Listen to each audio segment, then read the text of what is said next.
Good afternoon and welcome to the 20th episode of the Demolition Daily LiveStream. I keep promising myself that I won't keep mentioning how many shows we've clocked up, but I'm still staggered by the fact that we've not only have we done 20, and we've got people watching, but the numbers are actually going up each day. Before we get on with the show today, I've got a few points of order. First off, if you're currently at home with small children, make sure you stick around to the end of today's show because we've got a special offer that might just be of interest. If you were watching yesterday, you may have seen our guest yesterday, Anthony Manson of Manson Consulting. It was a very popular episode, particularly over on LinkedIn. If you'd like to hear a bit more about him, he's actually hosting a free webinar tomorrow entitled 3 Subcontract Pitfalls and How to Avoid Them. I think it's a pretty timely subject matter. That webinar will take place at 6 p.m. Tomorrow evening, as I say, and that's Wednesday, the 22nd of April, if you're watching this in catch up. That's being hosted on the Zoom platform. If you're using Zoom, you might as well stick around tomorrow night. You'll need a different link for it, but if you stick around, you can actually join us for the Demolition Social Club Take 2, which is taking place at 7 p.m. tomorrow evening. Both of these are free events, and you can find details of both on demolitionnews.com. I'll be taking part in both, so if that doesn't put you off, I hope to see you there. And just one final thing before we get to the real meat of the show and to our guest for today.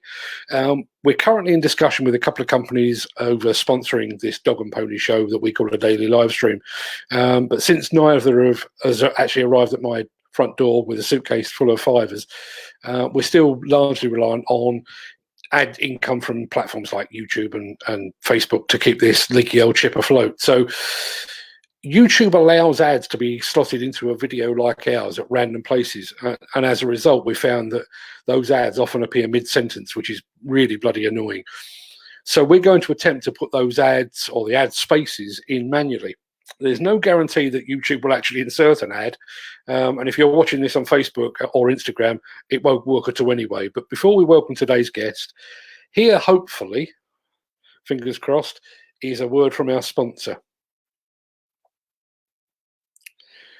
Now, if you're watching on YouTube, and assuming that worked, welcome back. If you're watching anywhere else, thanks for bearing with us, and thanks for ignoring the fact that I was sat here like a bit of a lemon. Now, I think it's fair to say that the coronavirus and the resulting national and international lockdown has impacted just about every aspect of our daily, family, and working lives. There's thousands of men and women currently at work on sites up and down the country when good sense and medical advice suggests that they should be safely at home with their families. There's thousands of men and women that are currently at home with their families that for various reasons would probably rather be at work as well. There's hundreds of sites that remain unoccupied and vulnerable to plant thieves. And plant theft is just one of the many issues facing today's guest. Now, Shane Pace works for Gallagher, a company that prides itself on providing risk management and tailored insurance solutions for the demolition and construction sectors. That's what it says on his LinkedIn profile, so that's the official line. The unofficial line is that I had an insurance problem last year, one that had been dragging on for about 3 years. After I spoke to Shane and his team, that issue was resolved in just over a week. So this is one of those very rare occasions when I can personally vouch for the service offered by our guest. So welcome, Shane, and good afternoon to you. I think you're muted, Shane.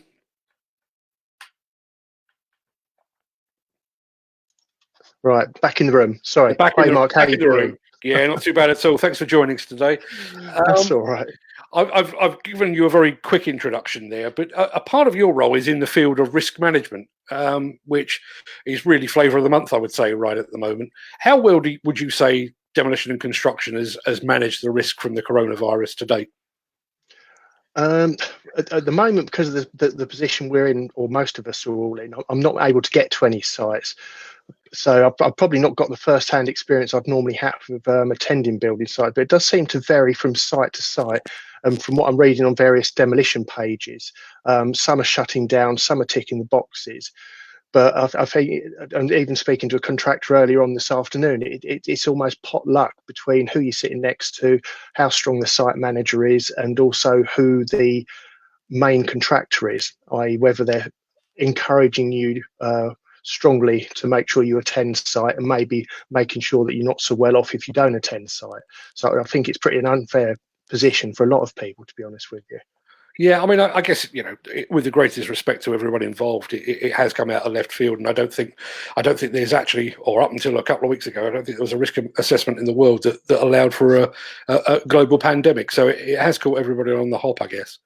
Massively, and it's really, really difficult as well, because best will in the world, people are issuing various RAM statements for COVID.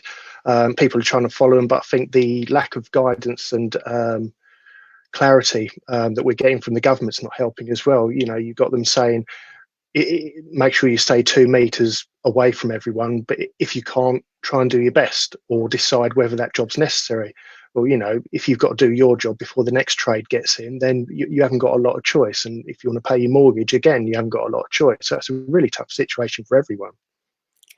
So aside from shutting sites entirely, which I know a lot of demolition companies have done, what can they do to protect themselves against a claim resulting from exposure to coronavirus? Is it a case of just tracking information and data and that kind of thing? Pretty much you've hit the nail on the head. I think it's similar to something as simple as years ago, people would be given RPE, PPE, and you wouldn't have to worry about it too much. Nowadays, if someone has an accident on site or something like that, you have to have some form of written procedures and also evidence of something being done. So it would have to be a case of what you've got in place is fit for purpose, and along with the guidelines, and also that you're ensuring that it's managed and noted where it is being done. So where you're doing checks, where you're monitoring people entering the site, the different things that you're doing to make sure that site is going to plan as well. Just different things that people are doing, like staggered start times and that sort of thing. And maybe even something, it staggers me that canteens are still open, to be honest with you. I would have thought most people would be able to bring a sandwich in by themselves. But again, I think a lot of it is a bit of common sense. I've spoken to a few contractors today, and people are saying that you've still got people going for cigarette breaks and going for sandwiches together, whereas it's not really helping anyone. No, I mean, it is exceptionally challenging, I think, on construction and demolition sites, because those break periods are, they are the social period of the day. And you'll have men and women there that 20 or 30 years, come 10 o'clock, that's when they all go and have a chinwag. That's what they've always done. It's really literally breaking the habit of a lifetime, isn't it? Yeah, but you touched on about the unoccupancies of sites. Most insurance policies are going to have some form of unoccupancy condition. And what I would say to everyone, what we're encouraging from Gallagher is contact your broker and send them a quick email, just so you've got some form of chain of communication that you can demonstrate as well. And just say, really open-ended, I can't open this site, I can't get to this site, this is what's happening. Is there any implication on my insurances by not attending site? If there is, and they say there is, then let's see if we can work together and say, well, what can I do? Does it mean I've got to go to site once a week myself? Can I do things like maybe look at installing cameras?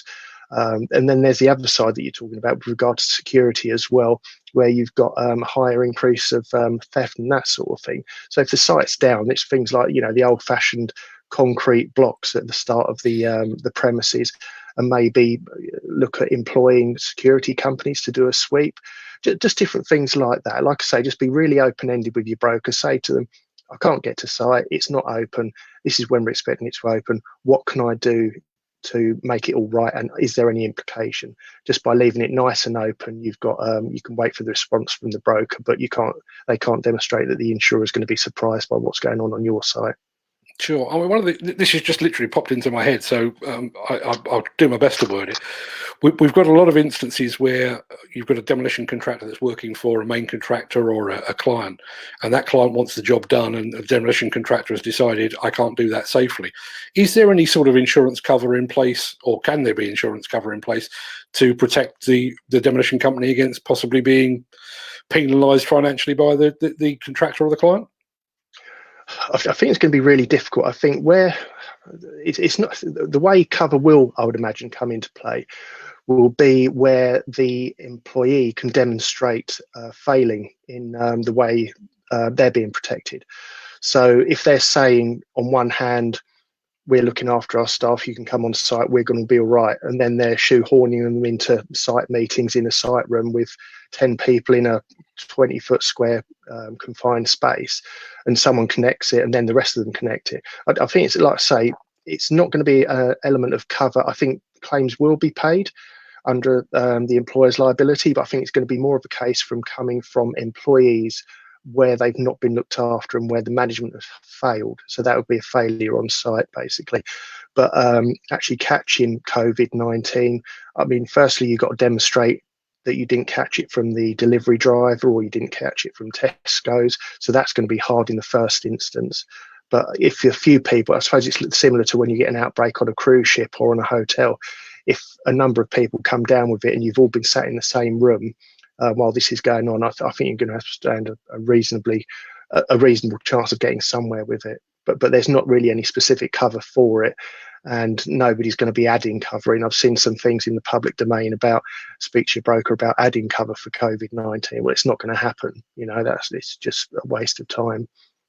So, I mean, given what you've just said, are you expecting some sort of, are you forecasting a rise in claims related to COVID-19? Particularly, you just hit the nail on the head there. I think this idea of, if you've got a hotspot for infections one way or another, I'm thinking about these sort of big sites like HS2 or Hinkley Point or whatever it might be, where you've got hundreds of guys potentially still at work. If you've got a hotspot there, you've got a pretty good case there of, well, that's where I got it. So you expecting a hike in the number of claims against that? I would imagine so, although I have to say I spoke to our head of claims this morning in preparation for this. Whilst we've had 700 claims in COVID related, none of them have been for the employer's liability. But I think the problem with the employer's liability is, again, people that have contracted it probably aren't aware of necessarily where they got it, and because they've been away from site, they're not maybe up to speed with if anyone else has got it on that site, and they're probably thinking that they've got it, like I say, from the post person, from the delivery driver, from the Tesco's man or woman, or from anyone, something like that. I mean, all of the claims we've had so far have been for business interruption and travel insurance. And sadly, there's not a lot of great news there either, because, the insurance isn't designed to cover pandemics because it's got such a massive exposure. And obviously you can't specify something that you've never heard of before. So it's just one of those catch-22s. And I think what's not helping is lots of people are saying, oh, if you've got a claim being turned out, speak to a loss adjuster. Well, it's like having third-party only cover on your car and wanting a theft claim paid. If it's not covered, it's not covered. And the last thing you want is people advising people to spend thousands of pounds on loss adjusters when there's no pot of gold at the end of the rainbow. It's really tough, but I think people need to just be honest and upfront about what's available and what isn't. You mentioned there that the fact that we've been, or the insurance company or the insurance business and ourselves as well haven't been prepared, but we've now had a global pandemic, and I realize I'm asking you to reach for the crystal ball here, but do you envisage a time after this is all blown over where pandemics and viruses are actually written into insurance policies? I don't think so. But I mean, what I'm sort of anticipating, maybe fingers crossed hoping, is that the government are going to get together with the insurance companies, probably similar to what they did with terrorism with Paul Rees, so where you're going to get insurance policies are going to dedicate a proportion of the premium towards a future pot to cover pandemics. And, it won't be enough that people will massively hit their insurances, but it'll be enough that, bearing in mind this is the first time I've seen something like this in the 26, 27 years I've been doing insurance. Hopefully the next time it comes around, hopefully it doesn't, but realistically, the next time it comes, there's going to be a bit of money in the pot to help out. But the insurance companies can't really afford to bear the cost, certainly as one hit, and especially bearing in mind we're still in a relatively soft market, which basically means pretty cheap. Obviously, the people paying their insurance premiums would disagree with me, I'm sure, but premiums are in a lot stronger place than they were, apart from maybe professional indemnity. That's pretty dreadful at the moment. But generally, for contractors and liabilities, it's still as cheap as it's ever been. But yeah, I think I would like to think that's the way it will go. I think it's the only way it can go, really. You mentioned earlier unoccupied sites and incidents of plant theft. I know there's been plenty of reporting of an escalation in plant theft. Are you actually seeing that in terms of claims as yet, or is that likely to take a little while to filter through? We are getting a few coming through, but I think, again, some of the sites that are unoccupied, they're probably not necessarily that sure that they've actually lost the plant and that sort of thing. We have had a few, not massively more than we would normally get, because plant gets stolen left, right and centre anyway. I think a lot of plant hirers, I don't know if they still do, but I think they still often, the codes are easy to read when you're hiring the machine, because obviously it's difficult to chop and change when you're changing drivers. So there's a number of things the hired divisions can do to protect themselves. But I think we are expecting it, but I think it's still a little bit early at the moment. Now, you mentioned just now this soft market. I've never heard the term before, but given all that's going on at the moment, are we looking down the barrel of a hike in insurance premiums once all of this is blown over? Soft means bloody cheap, basically, in insurance terms. But no, I don't think so, actually. Again, I don't think there's going to be that much covered by insurance anyway. So I don't think it's going to hit the financials as much as we'd expect. So I wouldn't see a massive knock-on effect to the insurance premiums. Insurers are generally looking for 3 to 6% rises every year anyway, and they're always going to push their luck. All I would say is, if you're a company that's got a good trading history in respect of claims, just because the insurer wants an increase doesn't mean they get it. You just need a strong broker that's going to bat for you and negotiate strongly. If your claims are blooming dreadful, that might be tricky, though. Yeah, I mean, I'm fairly sure you and I spoke about this a while back, because there was this suggestion that the post-Grenfell there was a hike in insurance premiums, but my understanding is that wasn't actually down to Grenfell. That was different subject matter altogether. Yeah, I mean, that was a collaboration of a number of things. I mean, basically, again, professional indemnity premiums, far too cheap for far too many years, because of a lot of people in the market offering insurance, new entrants to the market. Then they got stung for this, and a lot of cover's been reined in. I mean, a lot of people are approaching professional indemnity renewals, and their brokers are struggling to actually get the same cover with the same provider, where they're restricting it. So yeah, it's a number of things. The market too cheap for too long. Grenfell didn't help. I think that the problem with the Grenfell as well is also it's made insurers look a lot harder at the word. Is what they're finding is, where people are having professional indemnity insurance and they're relying on a subcontractor, sometimes that subcontractor's insurance isn't actually paying out, and it's then therefore falling back on the other client's insurance. Okay, so I'm going to let you get back to the day job. I know you've probably got better things to do than talk to me all afternoon. Where can viewers find out more about Gallagher and its products and its services, Shane? Well, I mean, I'm on LinkedIn, so I mean, I'm easy to find on there. I'm connected with you on there as well, Mark. I always have a look at the different demolition sites, but if you look at Shane Pace under LinkedIn and Gallagher, we've got our own website. We've got plenty of people in different areas as well. I was just going to say, you must be missing the rugby, because you are a big sponsor of the rugby, aren't you? It means nothing to me, because I'm a football fan, but I'm sure you must be missing it. Yeah, it is tricky. I mean, I stopped playing because I broke my arm a couple of years ago, so I just have to watch my son now. But it is a bizarre one, because we obviously work closely with the Premiership. We insure most of the Premiership rugby clubs. We do a lot of hospitality as well at the rugby clubs, but as you can imagine, it's not a lot going on at the moment. No, that's the worst thing about my evenings at the moment, turning on TV and seeing there's no football listed. Listen, Shane, thanks ever so much for joining us today. Really appreciate your insight and your input, as always. Thanks again for all your help with my little matter last year. It's much appreciated. And hopefully we can meet up for a coffee again once all this is over and done with. Yeah, that'd be a good idea. Thanks for your time, and thanks for the invite. Really good speaking to you. Cheers, mate. Take care. Take care. Bye-bye. Bye.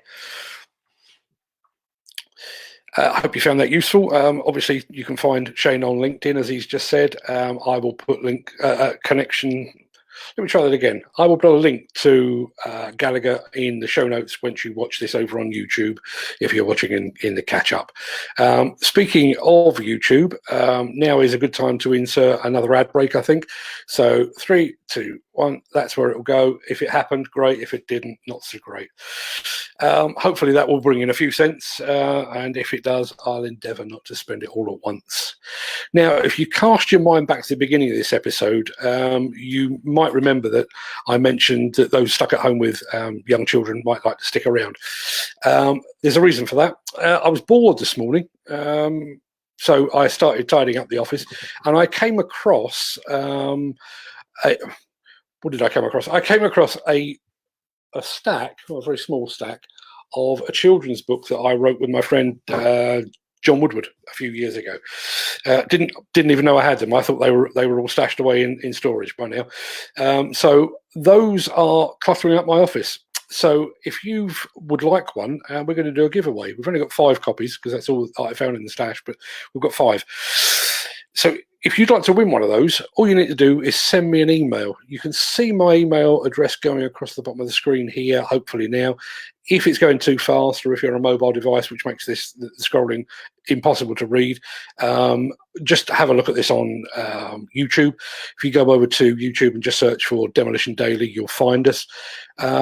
Just send us an email that says your name and your address. We'll put them all in a hat. Quite possibly this one supplied to me by MTB Breakers. And we will pick out one, and if you win, we'll get one over to you. I just had a comment in. I can't see it. Wow. Jonathan, thank you from Australia. I'm humbled. I didn't realise this tiny little podcast and live stream was going quite that far afield. So great to see you, Jonathan. Hope you and your family, which I think I'm looking at in your icon there, hope you're all safe and well down under. I've been rambling on for what seems like bloody hours now. So just one final point before I call it a day and let you get back to daytime TV. One of the things about doing this live stream is that we're now reaching an audience that is much, much bigger than ever before. I'm well aware of the fact that that's likely to fall off once we stop doing this and once everyone goes back to the day job. But as a result, there's a lot of viewers out there, literally thousands of viewers, that were completely unaware of the fact that Demolition News even existed, or that we produce a weekly email newsletter called This Week in Demolition. We do. Goes out first thing on a Monday morning, and it's first thing UK time. So if you're anywhere else in the world, apart from Scandinavia, you'll get it later in the day. And you can subscribe to that completely free of charge, as most of the things that we do are. If you'd like to subscribe, just pop on over to demolitionnews.com, hit the contact tab, which you'll find at the top of the screen, top right. Just fill in your details and we'll add you to the subscription list. We'd love to have you. Love to share our weekly news updates with you. So if you can, if you fancy that, if you're not already bored with listening to me babble on, we'd love to see you. All of that leaves me with just the final sign off for today's show as we're heading for the 25-minute mark. As ever, stay safe. Look after yourselves, look after your family, your friends and your colleagues.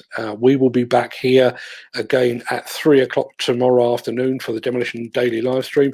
But it's a busy day tomorrow. We've got the Demolition Daily Livestream at 3. We've got Anthony Manson's webinar at 6, and we've got the Demolition Social Club at 7. So if you're stuck in front of a computer, a tablet or a smartphone and you just like to let some demolition things wash over you, then that's the place to be. We'll be here at 3. We'll be over on Zoom at 6 and at 7. All of the details on demolitionnews.com. Hope to see you there and hope to see you here again tomorrow. Until then, have a good day. Look after yourselves and I'll see you again very, very soon.